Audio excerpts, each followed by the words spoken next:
تنكتب عالغيم عن بنت أصيلة اسمها سارة، وهي في الزين آية تعكس إبداع المعاني المستحيلة.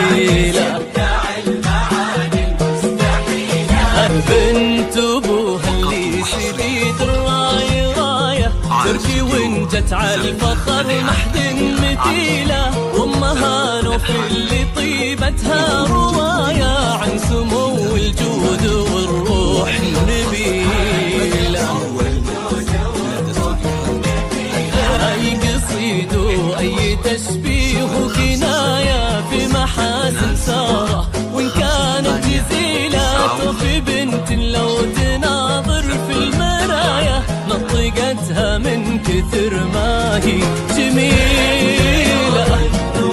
النور حكاية عالغيم اسمها يا سارة، وهي في الزين آية تعكس إبداع.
لكل جديد وحصري كتابة كلمات جديدة وألحان خاصة.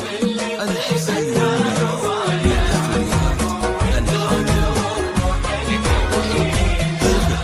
من خيوط النور لو بسرد حكاية تنكتب عالغيم عن بنت أصيلة اسمها سارة، وهي في الزين آية تعكس إبداع المعاني المستحيلة. بنت أبوها اللي سديد الراية تركي وانجت عالفخر محد مثيلة، وامها نوف اللي طيبتها رواية عن سمو الجود والروح النبيلة. أي قصيد وأي تشبيه وكناية في محاسن سارة، وإن كانت جزيلة في بنت لو تناظر في المراية نطقتها من كثر ما هي جميلة. النور حكاية عالغيم اسمها يا سارة، وهي في الزين آية تعكس إبداع.